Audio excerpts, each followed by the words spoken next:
We welcome Josh Newberg On3, the inside scoop On3's recruits page. If you're not following On3 recruits on YouTube, by the way, you are missing out because Josh's videos are fire, especially this time of year because, Josh, it's flipping season. Oh, yeah. And we get right to it, Andy. We don't mess around. It is flip season, and that's what we're getting to. All right. So we can talk about the big one. We talked about it on last night's show. Dylan Raiola, been committed to Georgia for months. All of a sudden, the smoke just starts billowing. He might be flipping to Nebraska. Where do they stand right now with Nebraska and Georgia and Raiola? Well, first of all, nobody saw this coming. I mean, when there was smoke around his decommitment from Ohio State, it was kind of slow rolled a little bit. But this one, I mean, now he didn't decommit. He hasn't flipped. But like you said, the rumors, the smoke just started billowing out. It didn't start leaking out. Last night around 6 p.m., the news broke. Chad Simmons was on it. Hayes Fawcett was on it. And it looks like also Dylan Raiola will be visiting Lincoln, Nebraska this weekend. And if he gets on that flight and he lands in Lincoln, Nebraska, I think it's a wrap. I think Dylan Raiola is a Cornhusker. Well, and it sounds like, just reading the tea leaves, it sounds like a lot of this news that was the smoke that was coming out Monday night was coming from Georgia's end of things. And you were getting the kind of the Georgia spin on it. And we'll get the Nebraska spin on it probably a little bit later. But that suggests to me that Georgia may have said, you know what? Okay, we're good here. We'll stand with Ryan Puglisi, and maybe we'll go get another one, but we don't have to. But they're in different places. I mean, if we think about it, Georgia has lots of good players, 5-star roster all around. Nebraska does not have that and needs that pop. Yeah, but I mean, I think something happened. I don't know, but something happened. Now, maybe it was something happened where Raiola didn't see eye to eye with them and he said, I'm out. I don't know.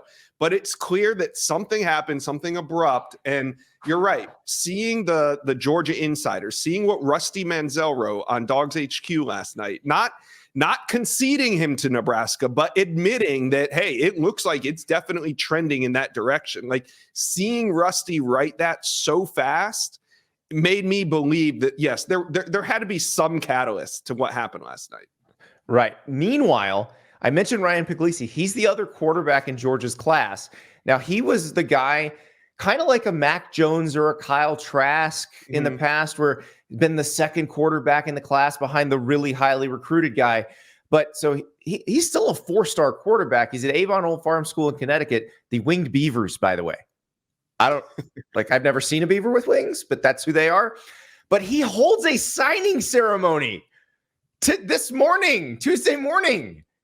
Timing couldn't have been better. And listen, Ryan Puglisi already had a quasi-cult following with the Georgia fan base because he committed first. Then Dylan Raiola hopped on board at the end of May. And when he did so, Ryan Puglisi didn't flinch. And Georgia fans appreciated that. Now, with the Dylan Raiola rumors, and this what you talk about, this ceremony that took place this morning at like 8 a.m. Eastern time, it couldn't have come at a more better time. I mean, Ryan Puglisi is going to be the first recruit to reach legendary status amongst Georgia fans before he even throws a football at Georgia, just because of the timing of all this and the fact that Ryan Puglisi threw out. Look, maybe you considered him QB2 for a while, but he's your QB1 now. So I want to tell you about Rhoback. I am wearing my Rhoback performance hoodie right now. This is the navy one. I got 5 of them, 5 different colors. This is the best, most comfortable piece of clothing I own. My favorite garment is whichever Rhoback performance hoodie I am wearing that day. And you can be pretty sure I'm wearing one most days. But Rhoback also makes fleeces, polos, joggers. They will outfit you perfectly, whether you're going to work, night at the bar, day on the golf course. Yeah, there's still places where it's warm enough to play golf. Rhoback has you covered. So go to rhoback.com, RHOBACK.com. Use the promo code STAPLES, STAPLES, for 20% off your first order. That's rhoback.com, promo code STAPLES, 20% off your first order. Yeah, and now look, Carson Beck's coming back to Georgia. It's not like they need a quarterback for this year. They still have Gunnar Stockton, by the way. Brock Vandegrift went to Kentucky, but Gunnar Stockton's still on the roster as well. So it's not the end of the world if Dylan Raiola does not wind up at Georgia. But what would it mean if he does end up at Nebraska in terms of he's a legacy plus them signing that level of quarterback recruit for the first time in a long time? Yeah, it certainly doesn't make or break Georgia's class by any means, but they did put a lot of time, money, and resources into Dylan Raiola just to lose him at the last minute. I mean, that stings. But for Nebraska, I mean, hey, they were heartbroken. I mean, you got to remember back to the spring. I'm thinking back to the spring when he made an unofficial visit to that Nebraska basketball game and he's throwing up the bones. And the Nebraska fan base was losing it back then. And then for him to commit to Georgia, only, this is a great story. If you're a Nebraska Cornhusker fan, it's a great story for Matt Rule. It's just what he needed. He needed this sort of spark. You also, you kind of need a quarterback in your first year to kind of plant your flag and say, hey, this is my guy. So he got his guy. Well, don't let me get ahead of myself, but if he gets his guy in Dylan Raiola, that's someone you can plant your flag and say, hey, this is the face of our program in 2 or 3 years. Let us move to another school in the SEC that is trying to fight off flips right now. And it's a multi-front fight for Billy Napier and the Florida Gators, because it feels like every member of that class is under assault at this point. But some of the ones at the very top, Xavier Filsaime, Will Harris, the new Florida DBs coach, is supposed to visit with him. But Xavier looking pretty hard at Texas. A huge visit will take place. Now, today, Austin Armstrong, the DC, and Will Harris, the new DB coach, are expected to visit Xavier Filsaime today in his home with his parents. And in my opinion, they got to shut down this Texas official visit that got scheduled for this weekend. It was up in the air for the last week or two, but it sounds like it is locked in for this weekend unless the Gators can go in home and get Xavier to shut down his recruitment. I think it's critical, and maybe they can. I mean, they're going to bring in their new DB coach, and Xavier's been on social media, and he's throughout the season, he's remained committed. But now I think it's critical that they shut it down. If he makes it to Austin, I think they can flip him. I think they do flip him. Okay, so the Florida fans don't like to hear that. But the one they really don't want to hear about right now is another quarterback, or a quarterback in the state of Texas, DJ Lagway, been the cornerstone of Florida's 2024 class for pretty much the entirety of the cycle. Mike Elko gets to College Station. All of a sudden, they reorder their quarterback board. And it seems like he and Colin Klein, their new OC, have had a talk and decided that DJ Lagway in nearby Willis, Texas, is somewhat of a priority for them. So now you've got Florida having to fight off a different Texas A&M. This is not the Jimbo Fisher Texas A&M. This is a different version of Texas A&M that you got to fight off in the final weeks. If Mike Elko didn't do this, he should be fired for negligence. So let's just get that out of the way. Texas A&M has to do this. I think ultimately he sticks to Florida, but you want to believe that that's the case because he's been so solid, he's been so committed, he's been everything you could have asked for a recruit to be in a season like Florida's having. And to be honest with you, I know that you said Florida's taken on fire on all fronts, but one of those fronts that's been solid has been DJ Lagway, and here we are 1 week from signing day, and I think he ends up sticking with the Gators. But like I said, Mike Elko's got to do his job, and he's got to go kick the door in at DJ Lagway's house to meet with him. He's got to do it. Oh yeah, absolutely. It's part of the job. When you have a quarterback that good, that close to you, you are negligent if you don't at least try. Yes. So we'll see what happens. But that is a critical recruiting battle that Billy Napier probably has to win. Yeah, that he has to. I mean, when we say that Dylan Raiola doesn't make or break Georgia's class, I'm sorry. But losing DJ Lagway could very well break that class because there's another flip out there. LJ McCray, number one defensive lineman in America. He's looking at Auburn. He's looking at Florida State. He's looking at Miami.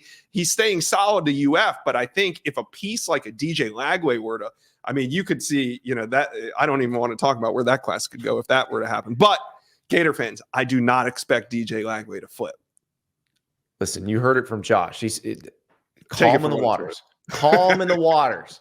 No, and that's the thing. I think people assume that just because A&M has jumped into the fray, that all of a sudden that changes everything. It doesn't really, because they were around before. It was just Elko coming. You got to take a look. And Duke wasn't a main player. I mean, Texas A&M was a bit of a player. USC was a bit of a player. I'm talking about when DJ Lagway committed to Clemson recruited him pretty hard. Clemson was a bit. So if one of those coaches from one of those trees were at Texas A&M, I could, connect some more dots. But I think Mike Elko, for the most part, is cold calling Lagway. And I just think a little bit too late. Not going to happen. All right. When Jordan Seaton, the #1 offensive tackle recruit in the country, committed to Colorado, you put out a video of 5 things Colorado needs to do. One of the things is actually sign Jordan Seaton, which that goes without saying. One of the other ones was they needed to get the receiver from Silsbee, Texas. Miller. Yeah, my third point was land Draylon Miller, a dynamic pass catcher. And 2 days later, they landed Draylon Miller. So, yeah, they are picking it up on the recruiting trail. So one of the other ones you said is a guy they should try to flip, and that's Boo Carter, who's a commitment to Tennessee. And I even brought that up in a Dion video, and people got mad. Tennessee fans got mad. Just that I even mentioned the possibility. Fans get mad when there's some truth in what you're saying. And the fact that Boo Carter and Jordan Seaton had such a great relationship throughout their recruitments, everybody thought that, and I'm not saying Jordan Seaton was going to Tennessee because of Boo Carter, but I mean, Boo Carter was cheering him on social media the entire way, saying, hey, we're going to play together. Let's link up. We're going to be teammates. And then he commits to Colorado. So the logical question is, well, is Boo Carter going to follow him? And I think if there's another flip out there and it's going to be in the wake of this Jordan Seaton commitment news, I think it would be a guy like Boo Carter. Now, Tennessee has every reason to make sure that doesn't happen because they already lost Jordan Seaton to Colorado. So they're going to turn up their power and try to hold on to Boo Carter. So we'll see what happens. But that's a logical name that you could kind of connect the dots to. So what other potential flips are you looking at right now that you think either they might happen between now and signing day, or at least it's going to be a big old fight to keep them in the class they're in? Well, definitely on my radar is that LJ McCray one we talked about, but you got to go look straight to the top. The #1 player, the #1 wide receiver, Jeremiah Smith, committed to Ohio State for some time now, but Miami, Florida State are all trying to keep him in state. He's coming off an official visit to FSU. He's going to shut it down this weekend to talk it over with his family. Now, he told me back in May at the NIL event here in Nashville that he would be making a quote-unquote final decision in December. So we assume that sometime between now and National Signing Day, he's going to sit down with his family and figure out, is he sticking to Ohio State, which I think there's a very good chance he does, or does he flip? And I think if he does flip, the team with the best shot at landing him would be Florida State. And so for the folks who don't follow recruiting as closely as some of our other viewers, let's talk about Jeremiah Smith, because they're coming off having Marvin Harrison Jr. at Ohio State, who was absolutely special, one of the best receivers we've seen in college football in a while. The thought is Jeremiah Smith could be that good. Yeah. I mean, have you watched him in high school? I've talked to college coaches that believe that he could make the jump to the NFL from high school. Of course, that's not a possibility, but just his skill set, his size, his maturity in the game of football, he's a can't miss prospect right now. And when you're committed to Ohio State, you wouldn't think that there's much of a chance as a wide receiver for you to flip. But there's a sense of, hey, do I really need to go all the way to Ohio? Could I stay and play ball closer to home and still make my dream of playing in the NFL? So I think that's kind of what is going on. I mean, Florida State had a great season with Keon Coleman and the offense finally showed up. So I think they're able to make a little run at him. Florida's kind of fallen off, but Miami continues to hang around.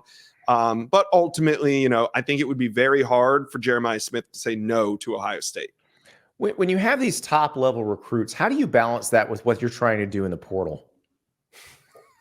Win.